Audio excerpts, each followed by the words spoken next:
My wife, a 31-year-old woman, firmly believes that I, a 35-year-old man, should have received a promotion by now, given that I've been working in the same position for the past 7 years.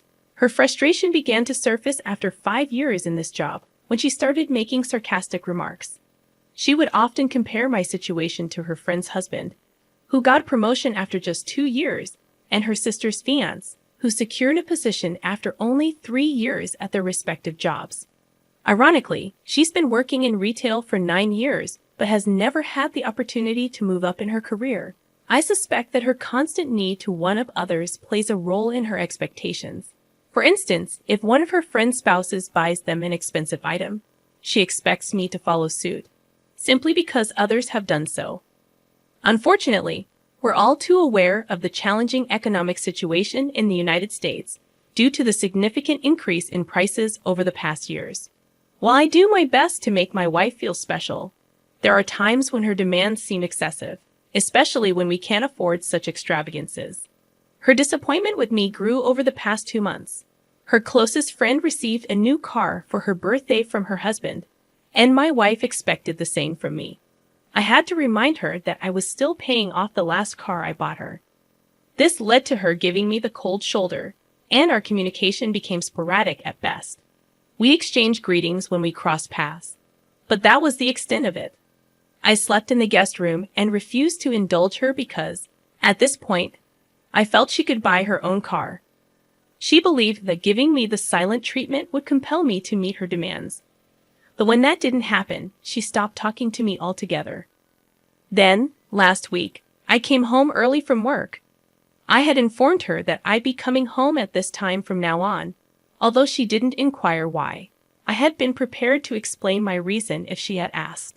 Instead, she continued to ignore me. The following day, while wiping the kitchen counter, I noticed her phone near the toaster. It appeared that she had forgotten it while running errands. I was about to leave it there when her phone lit up with an incoming message. Glancing down, I saw that it was from her friend, who inquired if my wife was certain about her earlier response.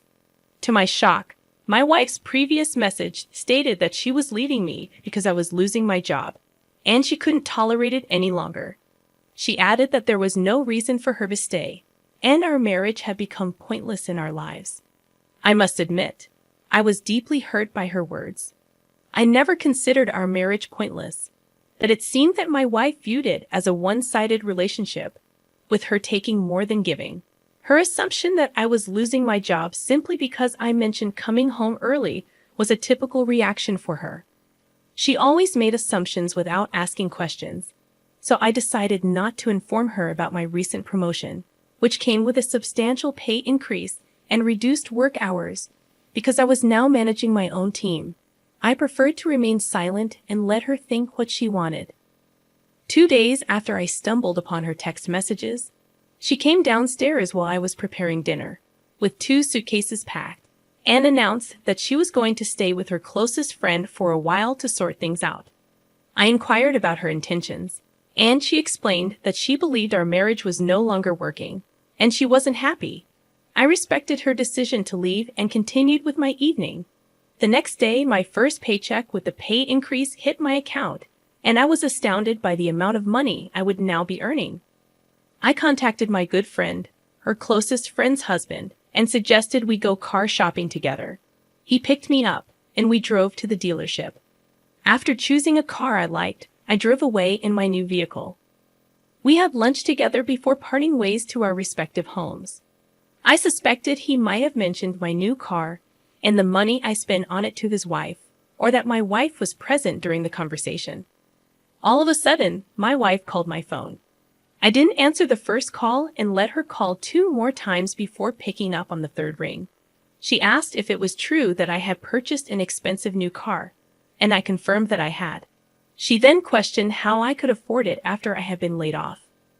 I inquired when she thought I had been laid off, and she seemed perplexed because she had assumed I had lost my job. I explained that I could afford the car due to my recent promotion. After a moment of silence, she suddenly exclaimed her congratulations and suggested we celebrate that evening. Confused, I reminded her of her earlier statement about our marriage being pointless and her desire to leave.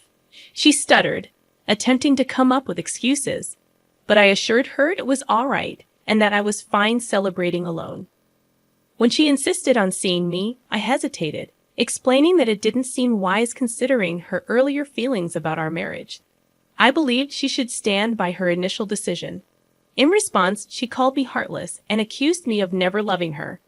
She burst into tears and abruptly hung up, leaving me wondering if I was wrong for my actions. Was I wrong to distance myself from her, especially considering her sudden interest in my life, seemingly sparked by my new car and promotion? It has been 2 days since my last post, and things have taken an unexpected turn. My wife has completely changed her demeanor, shifting from indifference to intense concern about my well-being. She has bombarded my phone with calls and texts, ranging from threats of divorce to accusations of infidelity. I found myself surprised at her sudden interest in my actions, considering her previous lack of concern. She expressed a desire to come home, but I stood my ground, reminding her that she was the one who chose to leave. I couldn't understand why she expected me to beg her to return. I firmly stated that I shouldn't have to fight for our marriage alone, as marriage is a partnership, and I didn't make those vows alone before the priests. I reminded her that she was the one who essentially declared our marriage was over and had reached its end, not me. I refused to stay in a marriage with someone who expressed such sentiments. I told her plainly that I wouldn't engage in conversations if all she intended to do was complain like a spoiled child. Of course, she didn't appreciate my bluntness and hung up on me. It's been a week and a half since the last update, and I'm seriously considering filing for divorce. Initially, I contemplated filing for separation, hoping to spare her from embarrassment, until she created a scene at my family dinner. I had invited her, giving her a chance to attend without informing my family about our living situation. I wanted to shield her from her recent inappropriate behavior and decisions. However, during the dinner, as we discussed various topics, I complimented my mom for her unwavering support for my dad, especially since he was currently using crutches due to a broken leg. My wife chose that moment to interject, expressing her desire for me to be as supportive as my parents were for each other. Fed up, I confronted her, asking if I was a bad husband simply because I didn't cater to her every whim or because I wasn't constantly pleading for her return. In front of my family, I revealed how she had been mistreating me, assuming I had lost my job without discussing it with me first. I shared how she had moved out, claiming our marriage was pointless and practically over. When my family questioned her, she tried to turn the situation around, suggesting she was trying to salvage our marriage. But I had been mistreating her ever since my promotion. I pointed out that she only wanted the marriage now because I was making significantly more money, and she wanted to enjoy the benefits. She began crying, portraying herself as the victim, and accused me of trying to leave her for a younger woman. My parents became upset, thinking I was pushing her out to make room for someone else due to my recent promotion. I chuckled and handed them my phone so they could see our text messages and understand the truth of the situation. Up until 2 months ago, she had been treating me horribly, speaking to me in a way that my sisters were ready to confront her about. When she tried to paint me as the villain in front of my parents, I was furious. That moment, I told her I was completely done with her. I reminded her about the marital agreement we had signed. I made it clear that since she had made the first move to dissolve the marriage by moving out and expressing her exhaustion with our relationship the following day, she was entitled to nothing. Despite her desperate pleas for another chance, I was ready for it to be over. I wanted to move on and find someone who valued me for who I am, not for my money. She was delusional for thinking she could leave me, try to guilt-trip me into taking her back, and then expect everything to be okay. I'm glad you're looking at this situation positively and choosing to move forward without her. It's evident that her effort only increased because you got a promotion.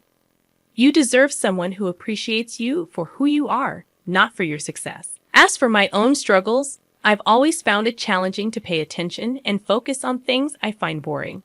Managing deadlines, waking up, and falling asleep have always been difficult for me, and my memory is incredibly weak. Somehow, I managed to get through high school and even secured a spot in my dream university. Although I felt it was more due to luck than my efforts. I often skipped classes at the community college, using excuses to mask the fact that I was sleeping in.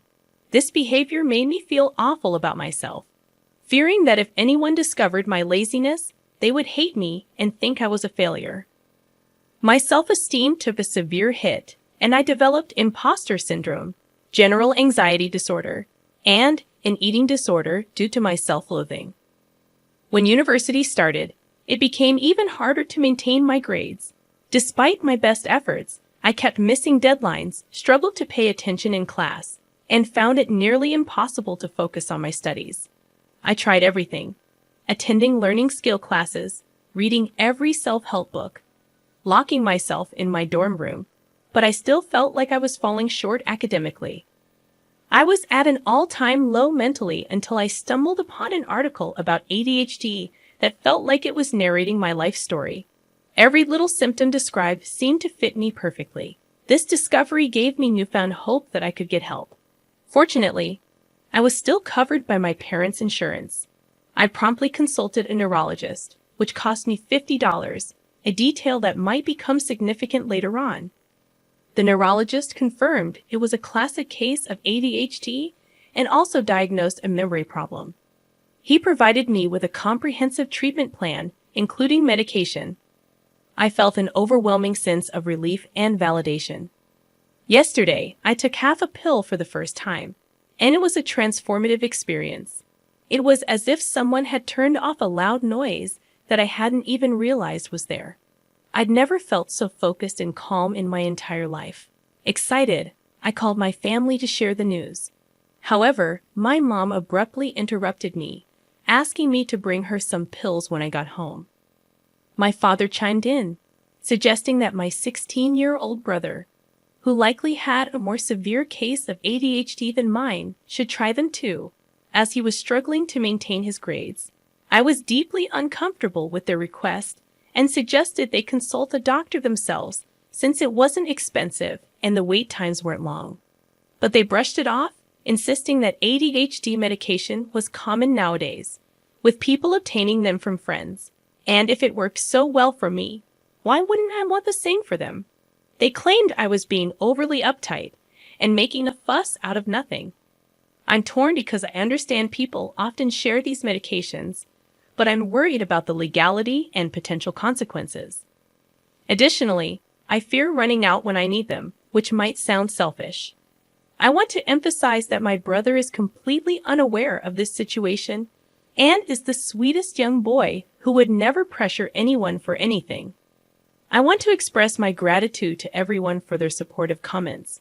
I wish I could respond to each one individually, but please know that I've read them all. Your positivity has genuinely made my day and helped me feel better about my situation. Thank you for your kindness. I want to clarify that I never seriously considered sharing the medication. My post was more about my conflicted feelings regarding their request. Under no circumstances should you give away your prescription meds. ADHD medications are controlled substances, and running out before the prescribed time could lead to suspicion of illegal activity. Selling them or sharing them with family members could get you into serious trouble. If you fear someone might steal them, consider using a lockbox. It's unwise to share prescription medications. Your family members should consult a doctor for their own diagnosis and treatments. Introducing new medications without supervision might lead to harmful interactions. A couple of months before my grandmother passed away, I drove down to see her with my dad. Despite my initial belief that she disliked me due to my past mistakes, she gave me her wedding ring among other things, mentioning that I was her light and always there for her without being asked. During my visit, I learned about my grandfather's infidelity, and I assumed she gave me the ring instead of leaving it for him because she wanted him to have someone after her passing. I facilitated a reconciliation, but after her death, my cousin asked me to return the ring to my grandfather. I refused, believing that if she intended him to have it, she would have left it for him. Am I in the wrong here? Morally, you're not at fault. It was a gift freely given. However, you might want to check the legalities in your area. as sometimes gifts given shortly before death can be contested as part of the inheritance. Be prepared for relatives to try to guilt you into giving it back. But remember, your grandmother's intentions matter, and it's not your responsibility to fulfill someone else's assumptions about her relationship with your grandfather.